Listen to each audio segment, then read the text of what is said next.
Hello दोस्तों, welcome to my YouTube channel Guruji E classes. आज हम लोग डीएलएड सेकंड सेमेस्टर का विषय प्रारंभिक शिक्षा के नवीन प्रयास का 5वें दिन का वीडियो देख रहे हैं।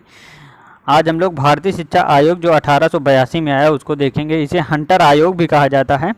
और पिछले वीडियो में हम लोगों ने वुड का घोषणा पत्र देखा था जो 1854 में आया था। आपने अगर वो वीडियो नहीं देखा है तो उसका लिंक आपको नीचे डिस्क्रिप्शन बॉक्स में मिल जाएगा, वहाँ से जाकर आप लोग देख सकते हैं। चलिए स्टार्ट करते हैं। हंटर आयोग। हंटर आयोग के नियुक्ति के कारण क्या थे? सबसे पहला कारण था दोस्तों, वुड के आज्ञा पत्र में ईमानदारी से काम न हुआ, जिसके कारण से हंटर आयोग लाया गया। दूसरा कारण था विद्यालय संस्कृत का केंद्र न होकर के केवल डिग्री बांटने की संस्थान बनकर रह गई। जो विद्यालय थे वहाँ पर शिक्षा न दी जा करके केवल डिग्री बांटी जा रही थी, जिसके कारण से हंटर आयोग को लाया गया। तीसरा कारण था देश में बेरोजगारी बढ़ रही थी, जिसके चलते भारतीय शिक्षा में रुचि लेने वाले लोग और साथ ही साथ ईसाई मिशनरियाँ दोनों मिलकर के आंदोलन शुरू कर दिए।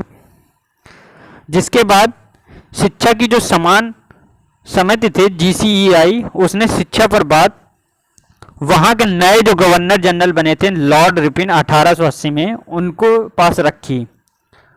तो लॉर्ड रिपिन ने उस पर विचार किया। उन्होंने देखा कि वहाँ के लोग आंदोलन कर रहे हैं, जिसके कारण उन्होंने सर विलियम हंटर से बात की। उन्होंने सर विलियम हंटर से को अध्यक्ष बना दिया GCI का, और उसके बाद सर विलियम हंटर के अध्यक्षता में भारतीय शिक्षा आयोग का गठन किया गया। उनकी अध्यक्षता 3 फरवरी 1882 में भारतीय शिक्षा आयोग का गठन हुआ, जिसको हंटर आयोग भी कहा जाता है, क्योंकि वह सर विलियम हंटर के नाम पर रखा गया। उसके बाद क्या हुआ? उसके बाद हम लोग दोस्तों कुछ शिक्षा के संबंध में सिफारिशें पढ़ेंगे। क्या सिफारिशें की गई थी हंटर आयोग में? तो हंटर आयोग में प्राथमिक शिक्षा के लिए सिफारिशें बताई गई हैं, माध्यमिक शिक्षा के लिए और उच्च शिक्षा के लिए, तीनों शिक्षा के लिए सिफारिशें बताई गई हैं।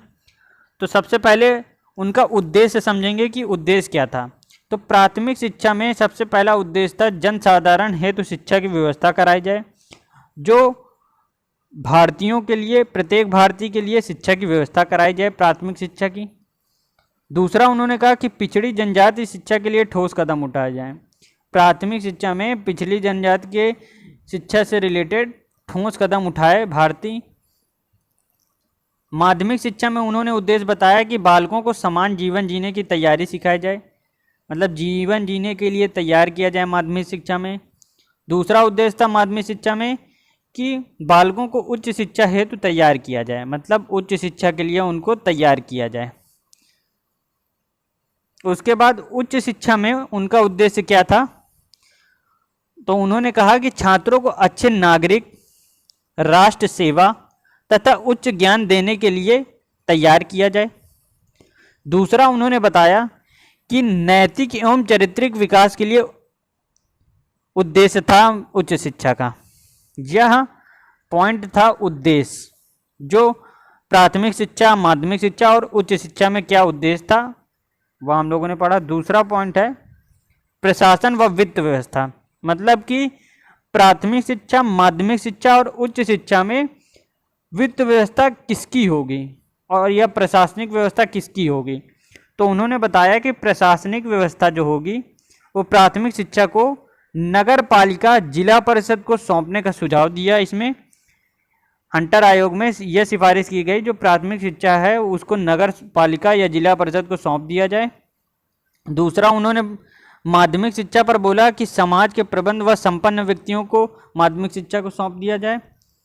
और उच्च शिक्षा में बात कही गई कि भारतीयों पर छोड़ दिया कि सरकार द्वारा स्थापना की जाएगी, लेकिन अगर भारतीय उसके समर्थन में नहीं होंगे तो वह विद्यालय नहीं बनेगा।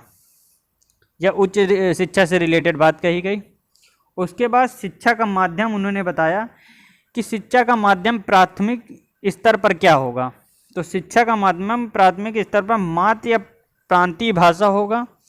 माध्यमिक शिक्षा पर शिक्षा का माध्यम क्या होगा उन्होंने स्पष्ट न किया कि माध्यमिक शिक्षा पे शिक्षा का माध्यम क्या होगा। अंग्रेजी, जहाँ तहीं उनका सुझाव अंग्रेजी भाषा से था।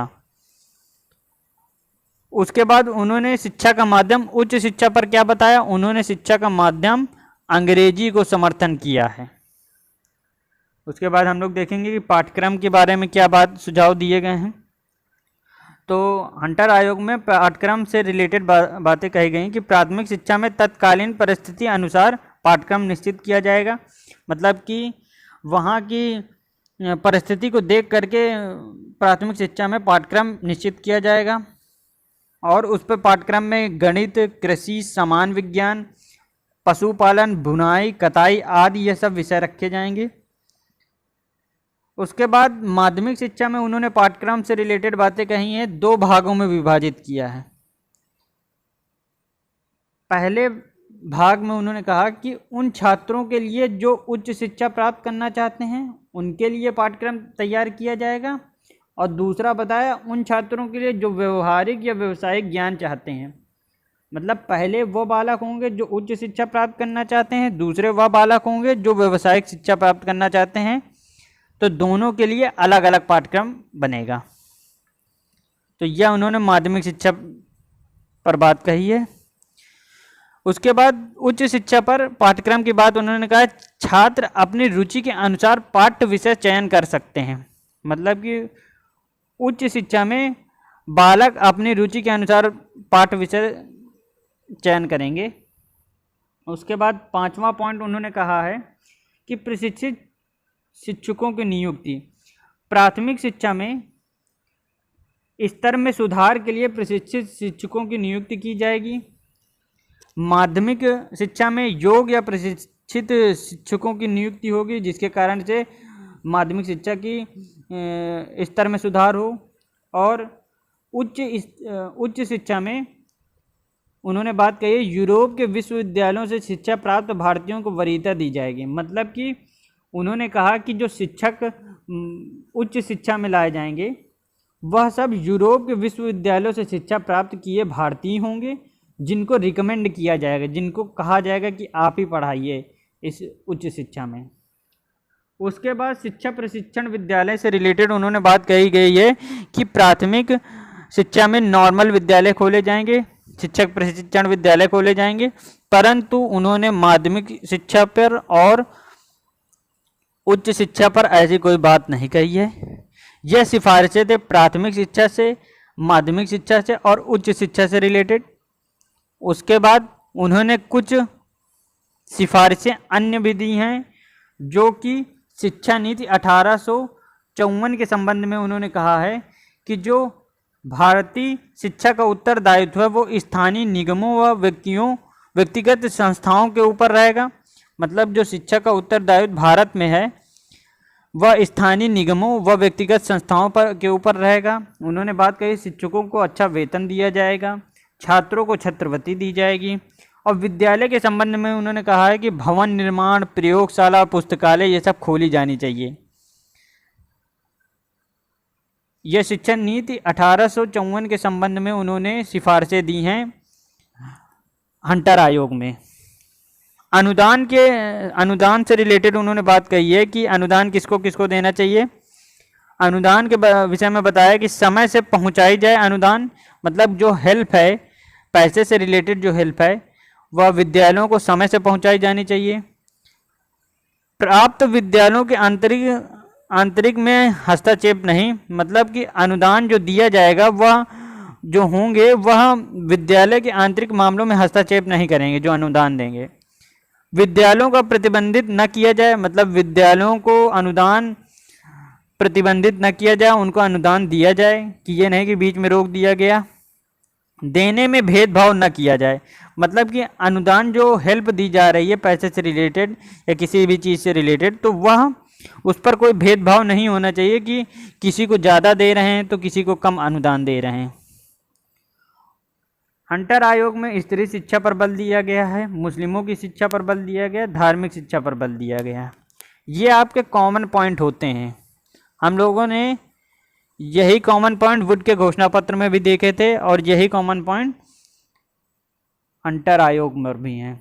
अब चलिए देखते हैं हम लोग कुछ इम्पॉर्टेंट क्वेश्चन जो हंटर कमीशन या हंटर आयोग से पूछे गए हैं।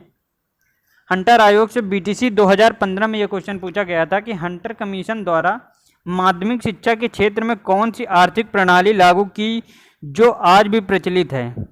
तो वो कौन सी प्रणाली थी? वो अनुदान प्रणाली थी दोस्तों, जो माध्यमिक शिक्षा के क्षेत्र में लागू की गई थी।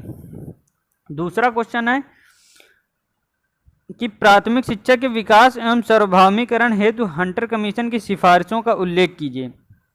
तो ये हम लोगों ने प्राथमिक शिक्षा पर जो सिफारिशें दी गई थी वो अभी हम लोगों ने पहले देखा है, उसी को इस पर लिखना है दोस्तों।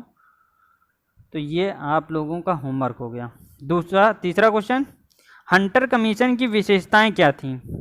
तो हंटर कमीशन की विशेषता थी कि शिक्षा का दायित्व भारतीयों को देने का सुझाव दिया गया। मतलब कि हंटर कमीशन की सबसे मुख्य विशेषता यह थी कि जो शिक्षा का उत्तरदायित्व था वो भारतीयों को दे दिया गया था। दूसरा, उन्होंने कहा कि उनके इस सुझाव में देश में राष्ट्रीय चेतना जागृत हुई। जो हंटर कमीशन में ये सुझाव दिया है, इसके कारण से देश में राष्ट्रीय चेतना जागृत हुई। यह विशेषता थी हंटर कमीशन की। बस आज का वीडियो दोस्तों इतना ही। अब कल के वीडियो में हम लोग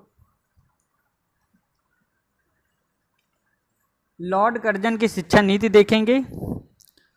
थैंक्स फॉर वॉचिंग वीडियो।